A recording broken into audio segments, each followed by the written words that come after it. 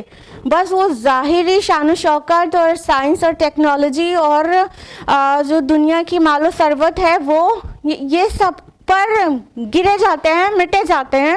اور انڈینز بھی اور مسلم بھی، افسوس کی بات ہے مسلم امہ بھی وہی معیار سمجھتی ہے کہ کتنے مال و دولت میں کون کتنا زیادہ ہے اور دیکھنے دکھانے میں لگژریز میں کون کتنا زیادہ ہے. یہ بس اتنا ہی دیکھ پاتے ہیں اور اسی کو ترقی کا معیار سمجھتے ہیں. وہ اسٹینڈرڈ سیٹ کر رکھا ہے کہ ان کی طرح بنیں گے تو ترقی کریں گے. یہ بہت ہی مطلب نظر کا اور غور و فکر کا یہ بہت بڑا فلا ہے کہ انسان ایسا سوچتا ہے. اہل نظر ذوق نظر خوب ہے لیکن جو شے کی حقیقت کو نہ دیکھے وہ نظر کیا.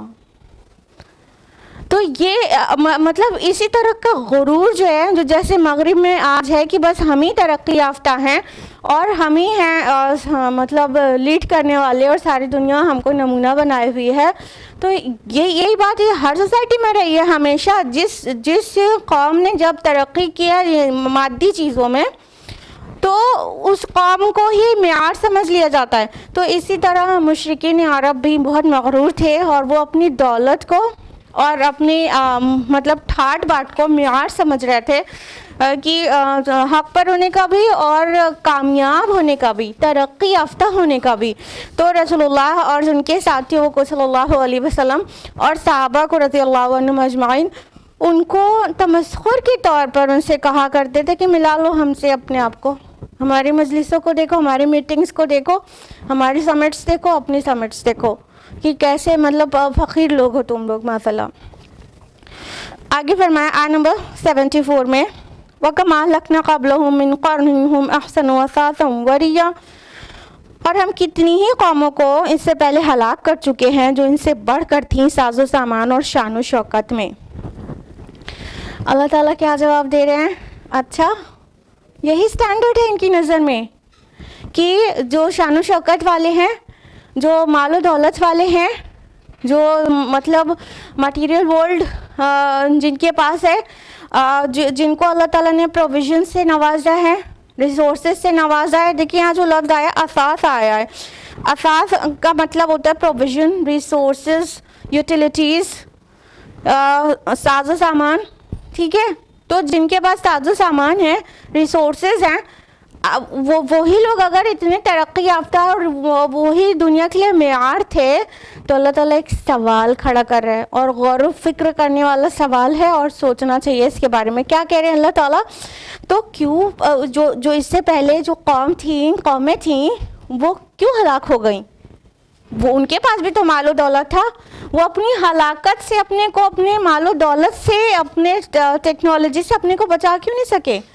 کہاں گئے وہ قوم سمود؟ ہاں کہاں گئے؟ عاد کہاں گئے؟ ان کا ترقی اور ان کا ارم ذات العماد ایسا کہا گیا تھا، اور وہ ستونوں والے ارم، یہ سب کہاں گئے؟ ان کی ترقی اور ان کی مال و دولت ان کو کیوں نہیں بچا سکی؟ اور بیبلونین سویلائزیشن کا کیا ہوا دنیا جانتی ہے. یونانی کیوں مطلب غائب ہو گئے، مٹ گئے، اور ان کی سویلائزیشن پہ جو ان کو اتنا غرور تھا کہاں ہے وہ؟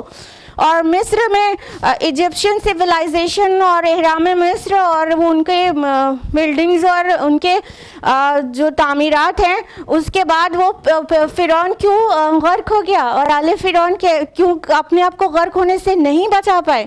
کہاں گئی ان کی ترقی؟ اور یہ قیصر و کسریٰ کا تخت تاراج کیوں ہو گیا؟ اگر یہی ترقی کا معیار ہے تو پھر روس نے اتنا مطلب اپنے کو پوری دنیا کا وہ سمجھ لیا تھا، لیڈر سمجھ لیا تھا، اس کا کیا ہوا دنیا جانتی ہے۔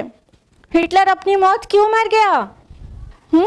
اگر ترقی کا اور کامیابی کا معیار یہ ہے کہ حق کا انکار کر دیں تو یہ ان کی ترقی، ان کا ساز و سامان، ان کی یوٹیلیٹیز، ان کی ٹیکنالوجیز ان کو اللہ کے عذاب سے کیوں نہ بچا سکی؟ یہ غور و فکر کا مقام ہے۔ اللہ تعالیٰ فرماتے جو من قرن کا معنی ہوتا ہے دور کے لوگ یا امت یا قوم، تو وہ قوم، وہ امت، وہ دور کے لوگ، وہ قومیں اپنے آپ کو کیوں نہیں بچا سکی؟ کچھ تو پیرش ہو گئے تھرو آؤٹ اور کچھ کی ترقی چھن گئی اور مطلب پھر دوسرے لوگوں نے ڈومینیٹ کیا۔ اور وریا لفظ آیا ہے نا، تو ریا مینس کیا ہوتا ہے؟ دکھانا، منظر، شان، شوکت۔ تو وہ اتنی شان میں بڑھی ہوئی تھی تو اللہ تعالیٰ ان کو ہلاک کر چکا ہے۔ یہ مشرکین عرب کیا چیز ہیں عاد کے سامنے، آل فرعون کے سامنے اور سمود کے سامنے، اور اس سے پہلے بہت ساری ترقی یافتہ قومیں رہ چکی ہیں جن کو اللہ نے تباہ کر دیا۔ تو ان لوگ اپنے کو کیوں نہیں بچا سکے اللہ کے عذاب سے؟ صرف پاسٹ کا نہیں سوچے گا، ابھی پریزنٹ ہے، مطلب بالکل نیئر پاسٹ کا بھی سوچئے کہ جس کو مطلب ہمارے فور فادرز بہت ترقی یافتہ جن قوموں کو روس کو سمجھتے تھے تو اس کا کیا ہوا؟ ابھی امریکہ دادا گیری کرتا ہے اور آنے والے وقت میں اس کا بھی انجام ہونے کو ہے، کیونکہ وہ جس روش پر چل رہی ہے ویسٹرن کلچر، جس راستے جا رہی ہے وہ مطلب پیرشی ہونے والا ہے۔ تو یا تو اللہ ہدایت دے دے اور سب کے سب حق پر آ جائیں اور اللہ تعالیٰ ان کی حفاظت کر لے، یا تو پھر جس انداز میں زندگی گزاری جا رہی ہے وہاں بے حیائی اور فطرت کے خلاف عمل کو سب سے زیادہ مقبولیت وہاں نصیب ہے، اور عین فطرت کے مطابق زندگی گزارنے کو سب سے زیادہ وہاں مذاق سمجھا جاتا ہے۔ تو وہ کچھ بھی نہیں، جب فطرت کے خلاف انسان چلتا ہے نا تو اس کا انجام کبھی بھی ایسا نہیں ہوتا کہ دنیا پھر اسے مطلب قبول کرنا چاہے، بلکہ اسے سبق لینے والا بن جاتا ہے۔ اللہ تعالیٰ ایسے بری طرح سے پنش کرتا ہے کہ پھر لوگوں کو سبق ملتا ہے کہ اس روش پہ نہیں چلنا چاہیے تھا۔ آیت نمبر 75 میں فرمایا قُلْ مَنْ كَانَ فِي الضَّلَالَةِ فَلْيَمْدُدْ لَهُ الرَّحْمَنُ مَدًّا۔ اے نبی صلی اللہ علیہ وسلم، آپ ان کو بتا دیجئے کہ جو کوئی گمراہی میں پڑ جاتا ہے تو رحمان اسے بہت زیادہ ڈھیل دے دیتا ہے۔ حَتَّى إِذَا رَأَوْا مَا يُوعَدُونَ إِمَّا الْعَذَابَ وَإِمَّا السَّاعَةَ، یہاں تک کہ جب وہ دیکھ لیں گے جس کی انہیں وعید دی جا رہی ہے، خواہ عذاب ہو یا قیامت، فَسَيَعْلَمُونَ مَنْ هُوَ شَرٌّ مَكَانًا وَأَضْعَفُ جُنْدًا، تب انہیں معلوم ہو جائے گا کہ کون ہے مقام و مرتبے میں بدتر اور کون ہے لاؤ لشکر کے اعتبار سے کمزور تر۔ اب اللہ سبحانہ وتعالیٰ اپنی وہ حکمت اور مشیت کا بیان کر رہے ہیں کہ یہ جو اکڑنے والے اور یہ پھولنے والے مغرور لوگ، ایروگینٹ پیپل، یہ ایروگینٹ نیشن، یہ جو ایروگینٹ ہو رہی ہے، یہ جو مغرور ہو رہی ہے، صرف اس وجہ سے کہ یہ جیسا بھی زندگی گزارے ان کو فوراً پنش نہیں کر دیتا اللہ تعالیٰ۔ تو اللہ تعالیٰ کی یہ منشا ہے اور یہ حکمت ہے۔ کیا منشا بیان کی گئی؟ کہ ان کو بتا دیجئے کہ جو کوئی گمراہی میں پڑ جاتا ہے تو رحمان اسے ڈھیل دے دیتا ہے۔ یہاں پہ آئے مدّا یمدّو مینس ہوتا ہے extension, to extend something, کھینچنا، لمبا کرنا۔ تو جب کوئی انسان اپنے لیے گمراہی کو پسند کر لیتا ہے تو اللہ تعالیٰ اس کی رسی دراز کر دیتا ہے، اس کو چھوڑ دیتا ہے گمراہی میں، اور بڑھے یہاں تک کہ اپنا جو عمل کا پیمانہ ہے وہ لبریز کر لے، وہ نافرمانیوں کا جو پیمانہ ہے وہ لبریز کر لے تاکہ وہ عذاب کا مستحق ہو جائے۔ ایک تو یہ سیدھا سا مطلب منشا جو اللہ تعالیٰ کی قرآن مجید میں آئی ہے وہ سیدھا سے تو یہ ہو گئی، لیکن اللہ تعالیٰ جو ایکسٹینشن دیتا ہے نا، جو ڈیلے کرتا ہے نا عذاب کو، اس کے پیچھے اس کی مرسی بھی ہے، اس کی رحمت بھی ہے. دیکھو ابھی غلطی کیا, ابھی پکڑ جائیں تو توبہ کی توفیق ہی نہیں ہوگی نا, توبہ کا موقع ہی نہیں بچے گا. تو اللہ تعالیٰ جو یہ ایکسٹینشن دیتا ہے کہ اپنا مہلت عمل پورا ہونے کے بعد ہی پکڑیں گے, تو وہ مرسی اس طرح سے ہے کہ اس کے بعد کہیں پہ کسی دن توبہ کی توفیق ہو سکتی ہے. ہاں, اللہ کی طرف پلٹ سکتا ہے انسان. عمر رضی اللہ عنہ نے شروعاتی 5 سالوں میں رسول اللہ کا انکار کیا. ان 5 سال کے بیچ میں جتنی گستاخیاں کی تھیں اسی وقت پکڑ جاتے تو یہ مطلب سیکنڈ کیلف بن نہیں پاتے, اور ملت کو جو فائدہ ان سے پہنچا ہے وہ ہو نہیں پاتا. تو یہ ایکسٹینشن اللہ تعالیٰ کی رحمت کا بھی مظہر ہے. اور اگر کسی نے گمراہی کو ہی اپنے لیے چوز کر لیا ہے تو وہ یہ سمجھ لے کہ اللہ تعالیٰ کی چھوٹ جو ہے اس کے گناہوں کا پیمانہ بھر جانے کے لیے ہے, تاکہ وہ پوری طرح سے اپنے کو جہنم کا مستحق بنا لے, اور روز آخرت جب اس کا کچا چٹا کھول کے اس کے سامنے رکھا جائے اس کے اعمال کا, تو بس پھر وہ آرگیومنٹ نہ کر سکے کہ مجھے کیوں پنش کیا جا رہا ہے جہنم میں, مجھے جہنم کی خبر فیصلہ کیوں سنایا جا رہا ہے. تو اللہ تعالیٰ فوراً نہیں پکڑتا, یہ اس کی سنت ہے کہ مہلت دیتا ہے. اور اللہ تعالیٰ جو قدرت رکھتا ہے وہ اس کی لمیٹڈ قدرت نہیں ہے کسی انسان کی طرح, کہ اگر کسی چور کو یا کسی بھی کلپریٹ کو جب پکڑ لیا تو سوچو ابھی اس کا مطلب پورا حساب چکتا کر دیں, نہیں تو یہ ہماری پہنچ سے باہر ہو جائے گا. ہاں, تو اللہ تعالیٰ کے ساتھ تو یہ کوئی کمزوریاں تو ہے نہیں, اللہ تعالیٰ تو ایبسولیوٹ ہے. تو اللہ تعالیٰ کی پہنچ کے باہر تو کبھی بھی نہیں ہو جائے گا نا انسان. تو اللہ تعالیٰ کو فوری سزا دینے کے لیے مطلب کوئی مجبوری تو نہیں لاحق ہو رہی ہے کہ ہماری پہنچ سے باہر جائے گا تو پھر بعد میں سزا دے نہیں پائیں گے. تو اللہ تعالیٰ جب بھی چاہے گا وہ اپنی طرف پلٹا لے گا, اور اس کے اللہ کی طرف پلٹنے کے علاوہ کسی بھی انسان کے پاس کوئی آپشن موجود نہیں ہوگا, اسے پلٹنا ہی ہوگا اللہ کی طرف. تو اللہ سبحانہ تعالیٰ ڈھیل دیتے ہیں, چھوڑتے ہیں تاکہ اور گناہ کر لو اور غلطیاں کر لو, یا تو توبہ کر لو اور پلٹ جاؤ اللہ تعالیٰ کی طرف. تو اللہ تعالیٰ آگے فرما رہے ہیں کہ جب وہ دیکھ لیں گے کہ انہیں جو وعید کی جا رہی تھی کس چیز کی, 2 ورڈز آئے ہیں یہاں پہ, العذاب بھی آیا ہے, الساعہ بھی آیا ہے. جب دونوں الفاظ ایک ساتھ آ جائیں, عذاب مینس پنشمنٹ اور ساعہ مینس دا آر, ٹھیک ہے, قیامت کا ایک نام ہے نا ساعت, گھڑی. تو وہ گھڑی جو اسپیسیفک آر, ہاں, وہ قیامت ہے. تو دونوں ساتھ میں آ گیا. تو یہاں عذاب سے مراد دنیاوی عذاب ہوگا اور ساعت سے مراد اخروی عذاب ہوگا, ٹھیک ہے. تو اللہ تعالیٰ فرما رہے ہیں کہ پھر ایک دن آئے گا, یہ دیکھ لیں گے دونوں ہی طرح کا عذاب. دنیا کا عذاب کیا ہوگا, جس طرح قوم لوط نے نہیں مانا, اللہ تعالیٰ نے انہیں صفایا کر دیا ان کا, ہاں, اور سمود نے نہیں مانا, عاد نے نہیں مانا, آل فرعون نے نہیں مانا, اللہ تعالیٰ نے ان کو مٹا دیا, ہاں, نسیم منسیہ کر دیا. تو یہ تو ہو گیا جو کیش پنشمنٹ ہو گئی, دنیاوی عذاب. لیکن ابھی معاملہ پورا چکتا نہیں ہوا. جو دنیا کا عذاب ہے وہ تو کئی اس میں مشیتیں حکمتیں ہیں, لیکن اصل جو عذاب ہوگا, جو بدلہ ہوگا, وہ قیامت کے دن ہی ہوگا, اور وہ جہنم ہے جہاں پر پہنچنا ہوگا. تو اللہ تعالیٰ فرما رہے ہیں کہ جب وہ یہ دونوں عذاب دیکھ لیں گے نا, دنیا کا بھی عذاب جب ایک دم آ لگتا ہے تو اس کے بعد توبہ کر لے انسان اور کلمہ شہادہ پڑھ دے زبان سے تو قبول نہیں ہوتا.